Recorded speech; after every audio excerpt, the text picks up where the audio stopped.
Hello दोस्तों, स्वागत है आपका हाईटेक कंप्यूटर ट्यूटोरियल के इस वीडियो में। इस वीडियो में आपको बताऊंगा OSI यानी ओपन सिस्टम इंटरकनेक्शन मॉडल से संबंधित क्वेश्चन नंबर 1।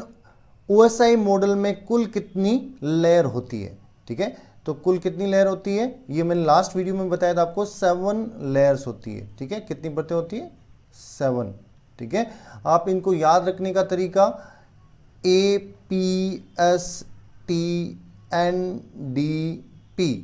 ठीक है, स्टार्टिंग यहां से होती है 1 2 और अप टू 7। ठीक है, स्टार्टिंग फिजिकल लेयर, ये पहली फिजिकल होती है, दूसरी डेटा लिंक लेयर होती है और तीसरी नेटवर्क लेयर होती है, नेटवर्क, और चौथी ट्रांसपोर्ट लेयर होती है और पांचवी सेशन लेयर होती है। ठीक है, 5th नंबर सेशन लेयर और 6 नंबर प्रेजेंटेशन लेयर। ठीक है, प्रेजेंटेशन लेयर, और लास्ट में है एप्लीकेशन लेयर। ठीक है, एप्लीकेशन लेयर। यहाँ पे आपको ध्यान रखने वाली ये बात है कि यहाँ पे 2 P आते हैं। पहला P जो फर्स्ट लेयर होती है वो फिजिकल होती है, और जो सेकंड लास्ट 6 नंबर जो लेयर होती है वो प्रेजेंटेशन लेयर होती है। इसमें कंफ्यूज हो जाता है, तो ये आपको ध्यान रखना है। फिर अपन चलते हैं, देखो next question number 2। Question number 2 के अंदर यूजर सपोर्ट लेयर, इसमें 3 ग्रुप होते हैं लेयर्स के। तो पहला यूजर सपोर्ट लेयर कौन कौन सी होती है? तो यूजर सपोर्ट लेयर जो सबसे लास्ट में 5 और 6 और 7, ये 3 जो लेयर होती है, जिसको अपन ऐसे भी याद रख सकते हैं APS यानी सेशन लेयर, प्रेजेंटेशन लेयर और एप्लीकेशन लेयर। इन तीनों को कंबाइंडली हम क्या बोलते हैं? यूजर सपोर्ट लेयर, यानी यूजर की साइड में काम करती है। ठीक है, फिर अपन चलते हैं next question, question number 3। Heart layer किसको बोला जाता है? जो सबसे मिड में लेयर होती है उसको हार्ट लेयर बोला जाता है। क्या बोलते हैं इसको? हार्ट लेयर, जिसको अपन बोलते हैं ट्रांसपोर्ट लेयर। क्या बोलते हैं इसको? Transport layer. इसको हार्ट लेयर भी बोला जाता है। ठीक है, फिर अगला question number 4। Network support layers कौन कौन सी होती है? तो अब कौन सी लेयर बची? लेयर नंबर 1, लेयर नंबर 2 और लेयर नंबर 3, जिसको हम कह सकते हैं ऐसे। सबसे पहली फिजिकल, ठीक है, और दूसरी डेटा लिंक, जिसको शॉर्ट में DLL भी बोलते हैं, और तीसरी नेटवर्क लेयर। ठीक है, ये 3 लेयर को हम नेटवर्क सपोर्ट लेयर, यानी ये बाहर से जो डेटा आता है नेटवर्क से, उनसे सबसे पहले ये तीनों लेयर डील करती है। तो अभी मैं जो इस वीडियो में जो क्वेश्चंस बताऊंगा वो इन 3 लेयर से संबंधित होंगे, और मैं गारंटी लेता हूं अगर आपने नेक्स्ट 21 क्वेश्चंस को अटेम्प्ट किया तो ये तीनों लेयर से संबंधित कोई भी अगर क्वेश्चन आएगा तो आप आसानी से कंप्यूटर अनुदेशक एग्जाम में बीट करोगे। फिर अपन चलते क्वेश्चन नंबर 5। क्वेश्चन नंबर 5, ऐसी कौन सी लेयर है जो ट्रांसमिशन मीडिया जैसे केबल्स होती है, केबल्स के डेटा से इंटरेक्ट करती है? जैसे ट्रांसमिशन मीडिया क्या हो जाएगा? कोएक्सियल केबल भी होती है। ठीक है, कोएक्सियल केबल। और दूसरी अपन ट्विस्टेड लेयर, जो सबसे पहले लिखनी चाहिए मुझे, ट्विस्टेड पेयर सबसे सामान्य केबल होती है। और तीसरी फाइबर ऑप्टिक। तो जो भी जिस तरह का डेटा या जिस ट्रांसमिशन मीडियम से डेटा जो आता है उससे इंटरेक्ट करने का काम कौन सी लेयर करती है? Physical layer. कौन करती है? Physical layer. ये ध्यान रखना आपको, ये क्वेश्चन आ भी रखा है। फिर क्वेश्चन नंबर 6, ऐसी कौन सी लेयर है जो नेटवर्क टोपोलॉजी को रेक्टिफाई करती है, पता लगाती है? यानी किस तरह की नेटवर्क टोपोलॉजी से डेटा आता है? तो नेटवर्क टोपोलॉजी जो मेन जो टोपोलॉजी होती है, जैसे मेश टोपोलॉजी, ठीक है, मेश टोपोलॉजी, और स्टार बस एंड रिंग टोपोलॉजी। स्टार बस एंड रिंग टोपोलॉजी ये नेटवर्क आर्किटेक्चर होते हैं। ठीक है, नेटवर्क आर्किटेक्चर, नेटवर्क में जो कंप्यूटर रखे होते हैं उनकी कॉन्फ़िगरेशन, हार्डवेयर और सॉफ्टवेयर कॉन्फ़िगरेशन के अकॉर्डिंग एक दूसरे से कनेक्ट होते हैं। तो ये भी कौन रेक्टिफाई करता है? Physical layer. यानी किस टाइप की टोपोलॉजी से डेटा आ रहा है वो कौन रेक्टिफाई करता है? Physical layer. फिर अपन चलते हैं क्वेश्चन नंबर 7। ऐसी कौन सी लेयर है जो नेटवर्क डिवाइस जैसे मॉडेम, ठीक है, मॉडेम, रिपीटर, से इंटरेक्ट करती है। ये दो नेटवर्क डिवाइस है, और भी बहुत सारे होते हैं, लेकिन इन दो नेटवर्क डिवाइस के साथ में कौन सी लेयर इंटरेक्ट करती है, वो है फिजिकल लेयर। ठीक है, ये भी क्वेश्चन आ रखा है। ठीक है, फिर अपन चलते हैं क्वेश्चन नंबर 8। ऐसी कौन सी लेयर है जो लाइन कॉन्फ़िगरेशंस का पता लगाती है। लाइन कॉन्फ़िगरेशन कौन कौन से होते हैं? लाइन कॉन्फ़िगरेशंस दो तरह के होते हैं। ठीक है, एक तो होता है पॉइंट टू पॉइंट कॉन्फ़िगरेशन, यानी दो कंप्यूटर सीधे एक दूसरे से इंटरेक्ट करते हैं। ठीक है, और दूसरा होता है मल्टी पॉइंट, यानी एक कंप्यूटर एक से ज़्यादा कंप्यूटर से इंटरेक्ट करता है। ठीक है, तो इस तरह के डेटा फ्लो या इस तरह की आर्किटेक्चर को कौन सी लेयर मालूम करती है? वो होती है फिजिकल लेयर। ठीक है, फिजिकल लेयर। और अब अपन चलते हैं क्वेश्चन नंबर 9। ऐसी कौन सी लेयर है जो डेटा फ्लो के प्रकार को डिसाइड करती है, निश्चय करती है उसका, कि कौन से टाइप के डेटा, कौन से प्रकार का डेटा फ्लो होगा। तो डेटा फ्लो कितने प्रकार का होता है? ठीक है, तो बता दूं पहले मैं आपको। डेटा फ्लो जो होता है, अगर आपने सुना हो तो सिंप्लेक्स और हाफ ड्यूप्लेक्स और फुल डुप्लेक्स। ठीक है, किस तरह से डेटा कम्युनिकेट होगा यूजर के बीच में, इन तीनों में से वो कौन डिसाइड करती है, कौन सी लेयर डिसाइड करती है? वो करती है फिजिकल लेयर। ठीक है, फिजिकल लेयर। फिर अपन नेक्स्ट चलते हैं क्वेश्चन नंबर 10। फिजिकल लेयर में डेटा का संचार, यानी डेटा जो फ्लो होता है, कम्युनिकेट होता है या ट्रांसफर होता है, तो वो कौन सी यूनिट में होता है फिजिकल लेयर के अंदर? तो बिट्स के अंदर होता है। किस में होता है? बिट्स के अंदर। 8 बिट, 16 बिट्स, है ना, 16 बिट्स। ये बहुत इंपॉर्टेंट क्वेश्चन है, ये पूछा भी गया है। ठीक है, इस बिट्स, ऐसे अपन कह सकते हैं बिट्स के अंदर डेटा का संचार होता है। फिर क्वेश्चन नंबर 11 देखो, नेक्स्ट लेयर के बारे में। डेटा लिंक लेयर में डेटा संचार की यूनिट क्या है? यानी ऊपर वाली जो सबसे पहली लेयर थी फिजिकल लेयर, उसमें तो बिट्स में होता है। यहाँ पे जो डेटा फ्लो होगा या डेटा ट्रांसफर होगा वो किस में होगा? फ्रेम में होगा। किस में होगा? फ्रेम। ठीक है, फ्रेम रेट। तो इसकी यूनिट क्या हो जाएगी? Frame rate. ठीक है, फिर अपन चलते हैं next 12 number question. Bridge switch network adapter, ये तीनों डिवाइस होते हैं किसके? नेटवर्क के। ये तीनों डिवाइस पे कौन सी लेयर काम करती है? तो इसका सही आंसर है DLL, डेटा लिंक लेयर। ठीक है, डेटा लिंक लेयर। फिर बता दूं, data link layer number 2 layer. ठीक है, फिर अपन चलते हैं क्वेश्चन नंबर 13। क्वेश्चन नंबर 13 के अंदर त्रुटि नियंत्रण, एरर कंट्रोल और डेटा फ्लो कंट्रोल नियंत्रण के लिए कौन सी लेयर जिम्मेदार है? तो फिर बता रहा हूं, डेटा लिंक लेयर। कौन है? Data link layer. फिर अपन चलते हैं नेक्स्ट क्वेश्चन नंबर 14। DLL में मुख्य रूप से दो भागों पर काम होता है, या DLL डेटा लिंक लेयर दो मुख्य भागों पे काम करती है, उनके नाम क्या क्या है आपको बताना है। ये भी क्वेश्चन बहुत इंपॉर्टेंट है। तो दो मुख्य भाग हैं, पहला है MAC, मैक एड्रेस। ठीक है, मैक एड्रेस, और दूसरा है LLC। ठीक है, जिसको बोलते हैं logical layer control. Logical layer control. ठीक है, ये दो मेन पार्ट होते हैं, इस पे ये डेटा लिंक लेयर काम करती है। तो पहले में मैक एड्रेस बहुत इंपॉर्टेंट पार्ट है। मैक एड्रेस के बारे में आपको बताऊं तो इसका पूरा नाम होता है मीडिया एक्सेस कंट्रोल। क्या होता है? Media access control. Media access control. तो ये कैसे इससे संबंधित क्वेश्चन आ सकते हैं? देखो नेक्स्ट बताते जा रहा हूं मैं आपको। मैक एड्रेस को किन किन नाम से जानता है? पहले तो बता दो, मैक एड्रेस किस पे मिलता है अपन को? NIC, नेटवर्क कार्ड होता है, नेटवर्क इंटरफेस कार्ड हर कंप्यूटर में लगा होता है, जो हमें इंटरनेट से जोड़ने में या कंप्यूटर नेटवर्क में से कंप्यूटर को नेटवर्क से जोड़ने में नेसेसरी डिवाइस होता है। ठीक है, तो इसको बोलते हैं नेटवर्क इंटरफेस कार्ड। ठीक है, ये जो मैक एड्रेस होता है ये इसकी एक यूनिक आइडेंटिटी होती है पूरे वर्ल्ड के अंदर कंप्यूटर नेटवर्क में, ठीक है। पर्टिकुलर कंप्यूटर की जो नोड लगा होता है कंप्यूटर में, जो नेटवर्क में जो कंप्यूटर जुड़े होते हैं उनको नोड बोलते हैं। तो हर नोड का एक यूनिक आइडेंटिटी होता है मैक एड्रेस, ठीक है, मैक एड्रेस। तो इसको फिजिकल एड्रेस भी बोलते हैं। क्या बोलते हैं इसको? Physical address.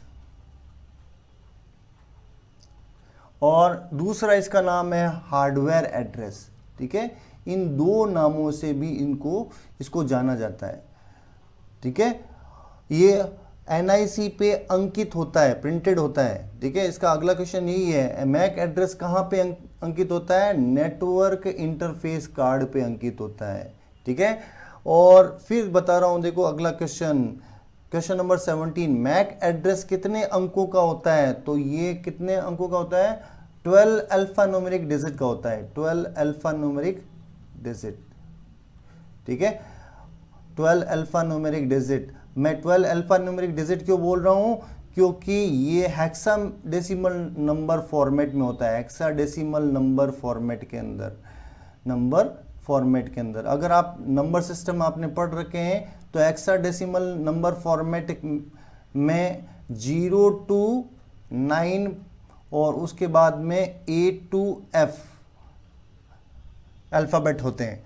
तो इसका जो, अगर मैं सिंपली आपको एक एग्जांपल देना चाहूं, ठीक है, तो अगले क्वेश्चन में दूंगा। देखो कैसे इसको दर्शाते हैं मैक एड्रेस को। तो क्वेश्चन नंबर 18, मैक एड्रेस में कितने पार्ट होते हैं? तो जैसा कि मैंने ऊपर वाले क्वेश्चन में आपको बताया था, मैं आपको नीचे इस क्वेश्चन में एक मैक एड्रेस का एग्जांपल बताऊंगा। तो यहाँ पे आप देख सकते हो ये 12 हेक्साडेसिमल डिजिट का एक मैक एड्रेस है, जो एनआईसी यानी नेटवर्क कार्ड पे अंकित होता है, ठीक है। इसके दो, इसमें देख लो आप 12 डिजिट हैं, ठीक है, और इसके दो पार्ट होते हैं। हर पेयर को क्या बोला जाता है? 1 बाइट बोला जाता है, ठीक है। हर पेयर को 1 बाइट बोला जाता है। तो पहले 3 जो बाइट होती है, पहली फर्स्ट 3 बाइट, ठीक है, फर्स्ट 3 बाइट्स को क्या बोला जाता है? कह सकते हैं कि ये फर्स्ट 3 बाइट्स किसी भी एनआईसी को निर्माण करने वाली कंपनी की पहचान होती है। ये एक आईडी होती है, यूनिक आईडी, जिसको अपन शॉर्ट में बोलते हैं OUI। क्या बोलते हैं उसको? OUI, organisational unique identity, organisational unique identity, ठीक है, जो रिप्रेजेंट करती है उस पर्टिकुलर कंपनी को जिसने ये एनआईसी कार्ड बनाया है। फिर जो नेक्स्ट 3 बाइट्स होती है, लास्ट 3 बाइट, ये लास्ट 3 बाइट्स किसको रिप्रेजेंट करती है? जो यूनिवर्सल लैन मैक एड्रेस को मतलब रिप्रेजेंट करती है। यानी नेटवर्क कार्ड की जो आइडेंटिटी है, नेटवर्क कार्ड की जो रियल आइडेंटिटी है किसी भी लैन या वैन के अंदर, तो ये identity unique in last 3 byte से पहचान होती है पूरे नेटवर्क के अंदर, ठीक है। फिर अपन चलते हैं question number 19।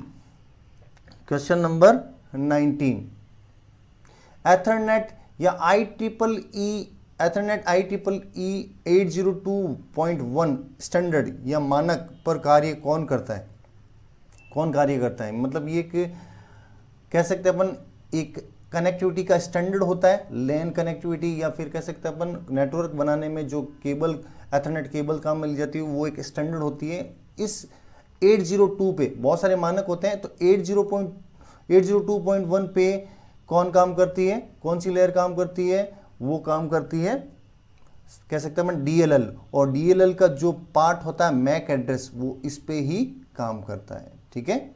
Mac address part इस पे काम। बहुत इंपॉर्टेंट क्वेश्चन है। HDLC, SLIP और PPP क्या है? ये तीनों क्या है? ये देखो बहुत कम सुने होंगे आपने। ये तीनों प्रोटोकॉल के नाम हैं जो डेटा लिंक लेयर पे काम करते हैं, डेटा लिंक लेयर पे। तो सबसे पहले HDLC का मैं फुल फॉर्म बताऊं आपको, high level data link control protocol, ठीक है, कंट्रोल प्रोटोकॉल। दूसरा है SLIP, serial line internet protocol, जिसको हम बोलते हैं सीरियल लाइन इंटरनेट प्रोटोकॉल, और तीसरा क्या है, पीपीपी, जो बहुत सिंपल है, पॉइंट टू पॉइंट प्रोटोकॉल। ठीक है, ये तीनों किस लेयर पे काम करते हैं, डेटा लिंक लेयर पे काम करते हैं। फिर अपन चलते हैं क्वेश्चन नंबर 21। क्वेश्चन नंबर 21 के अंदर राउटर कौन सी लेयर से संबंधित होता है, राउटर जो डिवाइस होता है वो कौन सी लेयर पे काम करता है। राउटर होता है नेटवर्क लेयर, जो तीसरी लेयर होती है। ठीक है, नेटवर्क लेयर। मैंने आपको बताया था इस वीडियो में आपको 3 लेयर से संबंधित क्वेश्चंस को बताऊंगा। तो यहाँ से 21 से क्वेश्चन से नेटवर्क लेयर के कुछ इंपॉर्टेंट क्वेश्चंस हैं वो बन रहे हैं, तो मैं इनमें बता रहा हूँ। क्वेश्चन नंबर 22, नेटवर्क लेयर द्वारा कितने प्रकार की राउटिंग डेटा संचार के लिए की जाती है। ठीक है, राउटिंग यानी डेटा को राउट यानी किधर से किधर जाना है, तो वो डेटा संचार टेक्निक होती है 2। इसमें पहली होती है स्टैटिक राउटिंग, ठीक है, और दूसरी होती है डायनेमिक राउटिंग।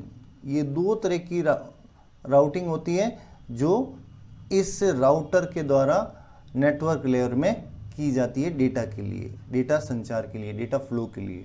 ठीक है, ये भी क्वेश्चन आ रखा है, तो ये दोनों आपको ध्यान रखने हैं।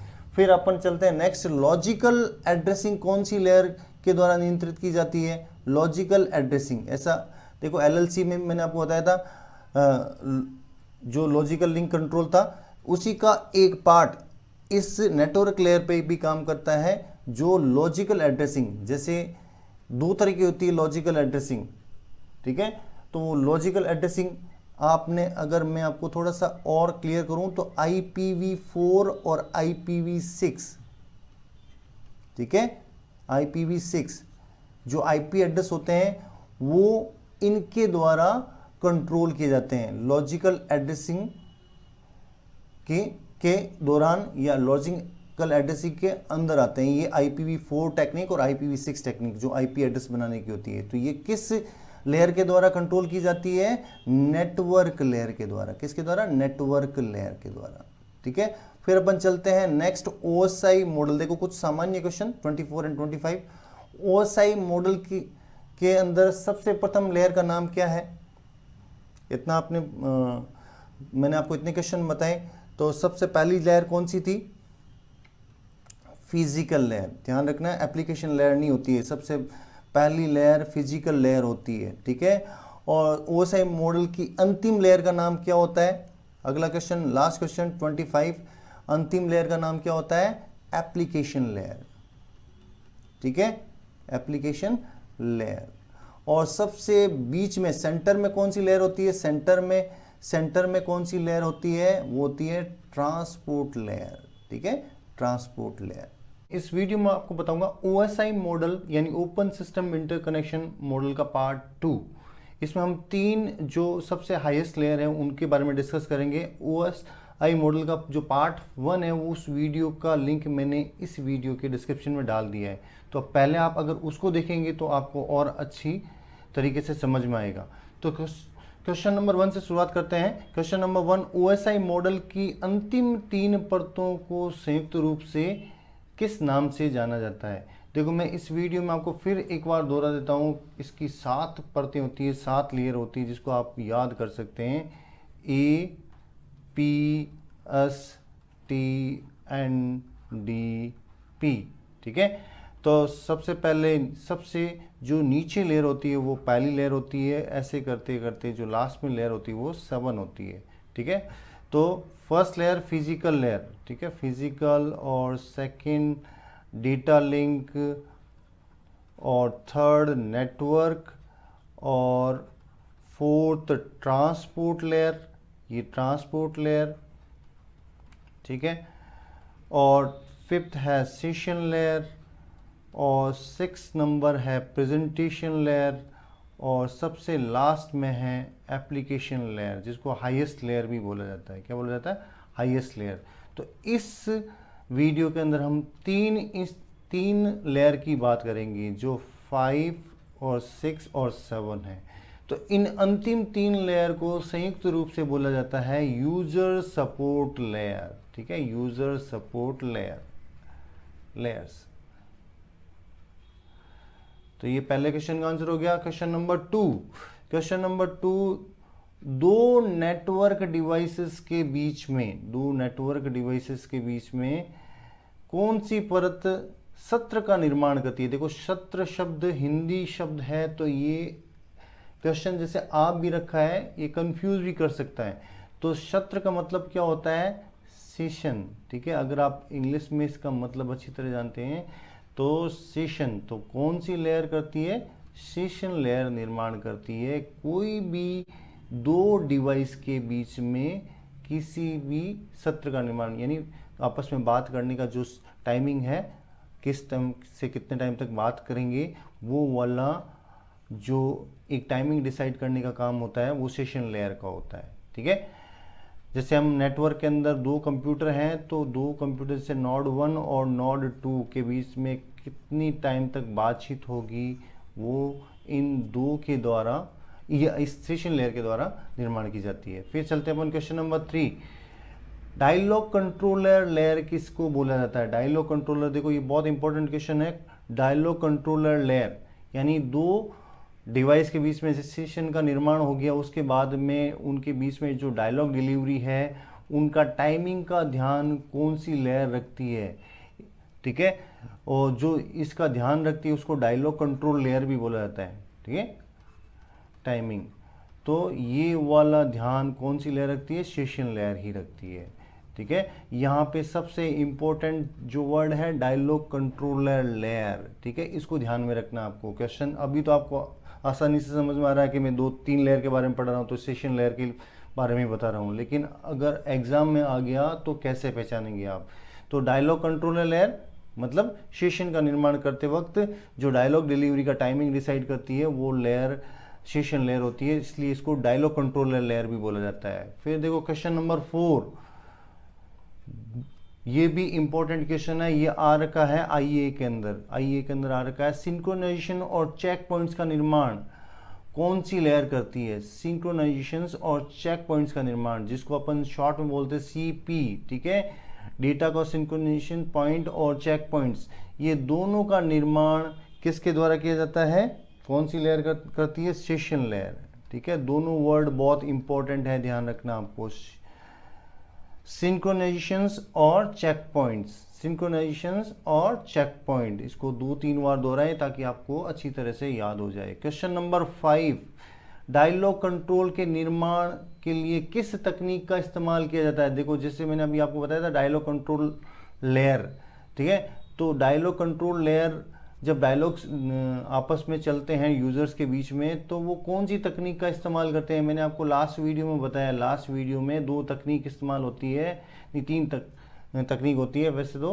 पहला होता है एकदम सिंपल सा टॉकिंग, जिसको बोलते हैं अपन सिंप्लेक्स, ठीक है। और दूसरा हाफ ड्यूप्लेक्स, और तीसरा होता है फुल ड्यूप्लेक्स, ठीक है। ये वैसे 2 ही टेक्निक का इस्तेमाल होता है, ठीक है, हाफ ड्यूप्लेक्स और फुल ड्यूप्लेक्स। हाफ ड्यूप्लेक्स के अंदर क्या होता है, एक बार में एक साइड का यूज़र पहले बोलता है और दूसरी साइड का यूज़र सुनता है, फिर दूसरा यूज़र बोलना स्टार्ट होता है तो पहला यूज़र सुनता है, तो इसको बोलते हैं half duplex technique for dialogue delivery या डायलॉग कन्वर्सेशंस। फुल ड्यूप्लेक्स के अंदर दोनों आपस में बातचीत, जैसे अपन सामान्य वार्तालाप करते हैं तो बोलते रहते हैं आपस में एक दूसरे को, और कभी भी मतलब ऐसा भी कन्वर्सेशन चलता है कि दोनों एक साइड में एक साथ बोल रहे हो, तो ये होता है फुल ड्यूप्लेक्स, ठीक है। तो ये ऐसी तकनीक का इस्तेमाल किया जाता है किसके द्वारा, डायलॉग कंट्रोल के द्वारा, सेशन लेयर के अंदर। किसके अंदर होता है ये, सेशन लेयर के अंदर, ये भी ध्यान रखना आपको, ठीक है। फिर अपन चलते हैं next question number 6, which layer helps to translate the data into the compatible form for user, ठीक है। ये बहुत इंपॉर्टेंट क्वेश्चन है। अगर अपन नेटवर्क में कोई भी 2 डिवाइस के बीच में अगर कन्वर्सेशन हो रहा है तो उनका जो भी ऑपरेटिंग सिस्टम है, एक का समझ लो विंडो है, दूसरे का iOS है, ठीक है, तो इनके बीच में अगर कन्वर्सेशन होता है तो इन दोनों का जो डेटा ट्रांसफ़र होता है तो वो दोनों को डेटा उनके ऑपरेटिंग सिस्टम के इन्वायरमेंट के अकॉर्डिंग मिले। तो इस तरह का टेक्निक जो डेटा को उनके पर्टिकुलर इन्वायरमेंट के अकॉर्डिंग चेंज करके दे, तो ये किसके द्वारा की जाती है, ये कन्वर्जन किसके द्वारा किया जाता है, प्रेजेंटेशन लेयर के द्वारा। किसके द्वारा किया जाता है, प्रेजेंटेशन लेयर के द्वारा। एक सिंपल सा मैं आपको एग्जांपल दूं, जैसे मैं बोल रहा हूं अपन दो सेट यूज करते हैं, अपन कॉमन कैरेक्टर फॉर्मेट यूज करते हैं कंप्यूटर में। पहला होता है एब्सिडिक, ठीक है, EBCDIC, और दूसरा होता है ASCII। तो ऐसे अगर कोई भी इंटरनेट पे दो नोड का अलग अलग ऑपरेटिंग सिस्टम है, या दोनों अलग अलग कैरेक्टर फॉर्मेटिंग पे काम करते हैं, तो उनके बीच में जो चेंज करने का काम किया जाता है वो किसके द्वारा किया जाता है, प्रेजेंटेशन लेयर के द्वारा, ठीक है, प्रेजेंटेशन लेयर। बहुत इंपॉर्टेंट क्वेश्चन है ये। एब्सिडिक का मतलब होता है extended binary code decimal interchange code, और मैंने लास्ट वीडियो में बता रखा, आप मेरे दूसरी वीडियो में जाके देख सकते हैं आराम से। और इसका होता है American standard code information interchange, ठीक है। ये दोनों ही सबसे ज़्यादा कॉमन सेटअप होता है, ये कॉमन कैरेक्टर सेटअप होता है। तो इनको चेंज करने का काम किसके द्वारा किया जाता है, प्रेजेंटेशन लेयर के द्वारा। फिर अपन चलते हैं क्वेश्चन नंबर 7। डेटा कंप्रेशन और डीकम्प्रेशन की प्रक्रिया कौन सी परत के द्वारा की जाती है। देखो ये भी इंपॉर्टेंट क्वेश्चन है, कंप्रेशन एंड डीकम्प्रेशन, ठीक है, ये दोनों प्रोसेस कौन सी लेयर के द्वारा किया जाता है नेटवर्क के अंदर, ठीक है। तो ये किया जाता है प्रेजेंटेशन लेयर के द्वारा। किसके द्वारा किया जाता है, प्रेजेंटेशन लेयर के द्वारा। इसका सही आंसर क्या हो जाएगा, प्रेजेंटेशन लेयर, ठीक है। फिर अपन चलते हैं, उससे पहले मैं आपको बता दूं, जैसे अगर कंप्रेशन, अगर अपन कोई भी ऑडियो और वीडियो फाइल का करते हैं, ऑडियो फाइल का हमेशा कंप्रेशन होता है MP3 फॉर्मेट के अंदर, ठीक है, MP3 फॉर्मेट के अंदर। और एक इम्पॉर्टेंट चीज़ है वीडियो के अंदर आप कोई भी कंप्रेशन करते हो किसी वीडियो को, ठीक है, OSI मॉडल की लेयर की हेल्प से, तो H260 फॉर्मेट में होता है वो, H264 फॉर्मेट में होता है। तो ये बहुत इंपॉर्टेंट है, ये भी आपको ध्यान रखना है, ठीक है। फिर अपन चलते हैं क्वेश्चन नंबर 8, डेटा इनक्रिप्शंस एंड डिक्रिप्शंस के। इनक्रिप्शंस और डिक्रिप्शन बहुत इंपॉर्टेंट टॉपिक है। इनक्रिप्शन और डिक्रिप्शंस की प्रक्रिया कौन सी परत पर होती है, यानी आपके जो डेटा इनक्रिप्टेड होते हैं उनको डिक्रिप्ट किया जाना, और डिक्रिप्ट को इनक्रिप्ट करने का प्रोसेस कौन सी लेयर के द्वारा किया जाता है, तो वो होती है प्रेजेंटेशन लेयर, ठीक है। ये भी बहुत इंपॉर्टेंट क्वेश्चन है, ठीक है, आपको ध्यान रखना है, प्रेजेंटेशन लेयर, ठीक है। इनक्रिप्शंस एंड डिक्रिप्शंस तो किसके द्वारा किया जाता है, ये प्रेजेंटेशन लेयर के द्वारा। फिर अपन चलते हैं question number 9। Question number 9, which protocol and services are working on session layer, यानी कौन कौन सी सर्विसेज और प्रोटोकॉल काम करते हैं सेशन लेयर पे। देखो प्रोटोकॉल तो एक ही होता है, बहुत इंपॉर्टेंट है वो, बताता हूँ आपको। पॉइंट टू पॉइंट और ट्यूनलिंग, ध्यान रखना है इसको, प्रोटोकॉल। इसका शॉर्ट फॉर्म होता है PPTP, ठीक है, बहुत इंपॉर्टेंट है, ये पूछा गया है, पॉइंट टू पॉइंट ट्यूनलिंग प्रोटोकॉल। और दो सर्विसेज काम करती है, बता दूं मैं आपको। पहला होता है RPC, ठीक है, रिमोट प्रोसीजर कॉल्स, यानी जो रिमोट अपन कोई भी कंप्यूटर को रिमोट पे लेते हैं नेट पे, जैसे आपने सुना होगा AnyDesk और टीमवेयर सॉफ्टवेयर, तो वो सेशन बनाने का काम कौन करता है, सेशन लेयर करती है, रिमोट प्रोसीजर कॉल्स। और दूसरा होता है सिक्योरिटी, रिमोट प्रोसीजर कॉल के टाइम सिक्योरिटी कौन देता है, SSH, ठीक है, सिक्योर्ड सेल, इसका फुल फॉर्म होता है सिक्योर्ड सेल, ठीक है, सर्विसेज।